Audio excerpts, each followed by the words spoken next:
आज कटिहार के सांसद तारिक अनवर ने अपनी ही पार्टी कांग्रेस के संगठन पर निशाना साधा।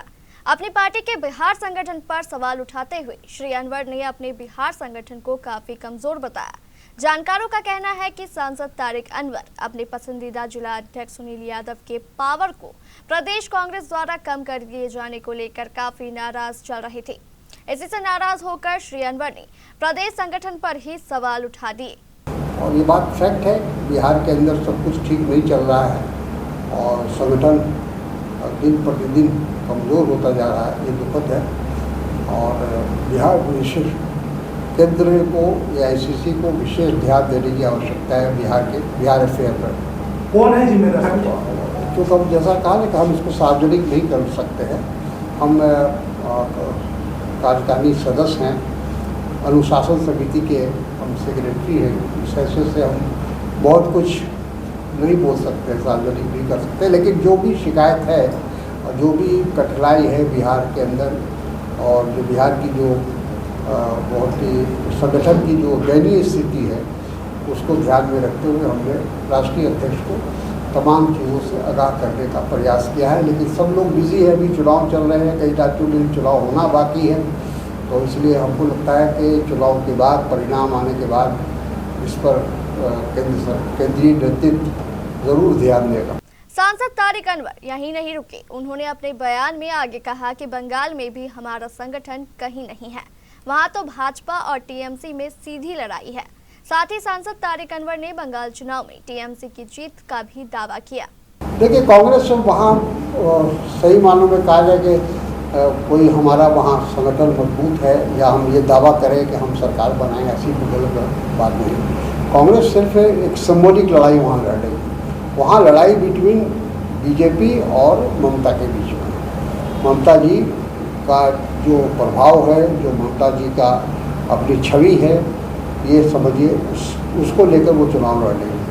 और लाख कोशिशों के बाद भारतीय जनता पार्टी जितना भी प्रयास करे, आप जो कह रहे हैं कि भारी संख्या में लोग वोट दिया है, लोगों ने बाहर निकल कर आए हैं, उसमें महिलाएं ज़्यादा हैं। अच्छी बात कहा जाए कि महिलाओं की संख्या उसमें ज़्यादा थी, मतदाताओं की जो कुल संख्या थी।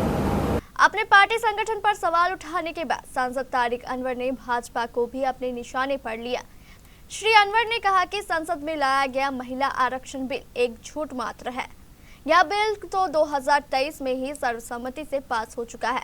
भाजपा चाहे तो अभी से देश में महिला आरक्षण लागू कर सकती है, लेकिन उसे ऐसा करना नहीं है। वास्तव में वह तो परिसीमन बिल पास कराना चाहती थी। तो भारतीय जनता पार्टी सीधे सीधे देशवासियों को धोखा दे गई। ये बिल तो 2023 में पास हो चुका है, वो कानूनी शक्ल ले चुका है।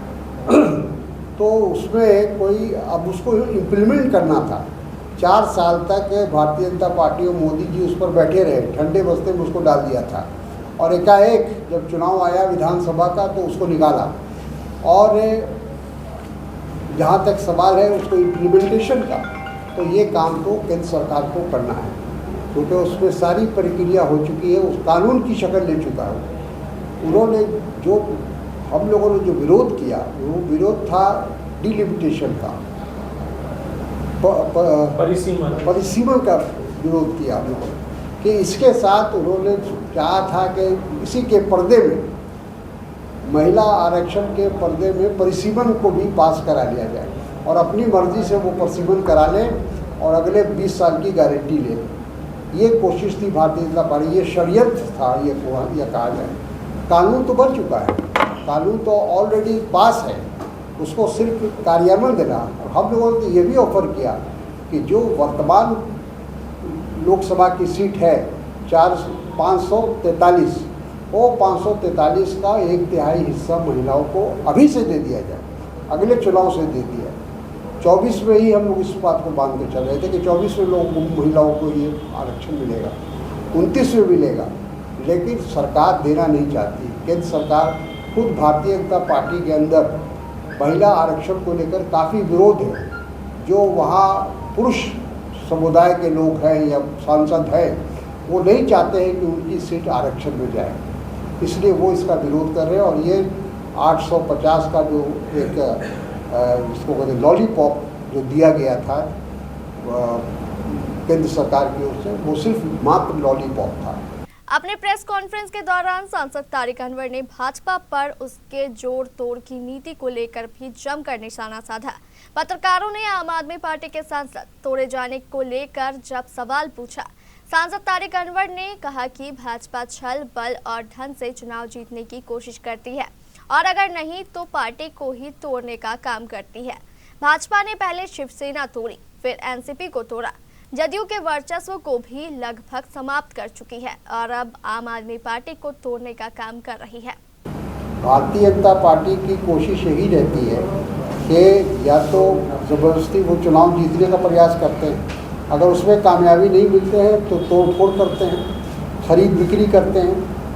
तो वहाँ भी तोड़ा आप पार्टी को, क्योंकि आप पार्टी का वहाँ वर्चस्व है पंजाब में और दिल्ली में, तो उसको कमज़ोर करने का प्रयास कर रहे हैं। ये तो भारतीय जनता पार्टी का तो हमेशा यही रहा है कि चाहे बल की शक्ल में हो या धन की शक्ल में, लोगों को खरीदने की कोशिश करते हैं, लोगों पर दबाव बनाते हैं। सांसद तारिक अनवर के इन आरोपों के बाद बिहार की राजनीति में हड़कंप सा मचने लगा है।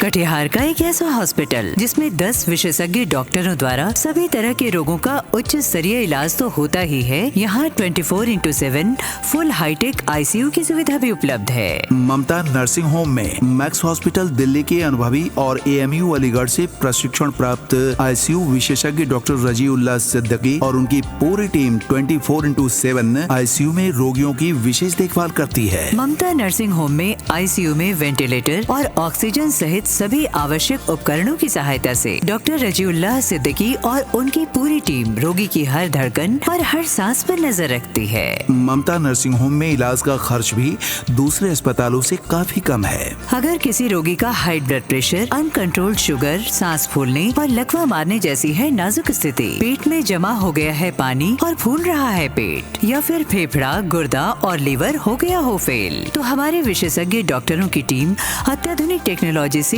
आपके इलाज और सेवा के लिए 24/7 है तत्पर। विशेषज्ञ डॉक्टर एवं अत्याधुनिक टेक्नोलॉजी से सुसज्जित कटिहार का एकमात्र हॉस्पिटल ममता नर्सिंग होम, मनिया पुल के पश्चिम नियर सुर तुलसी कॉलेज, डेहरिया भट्टा, कटिहार।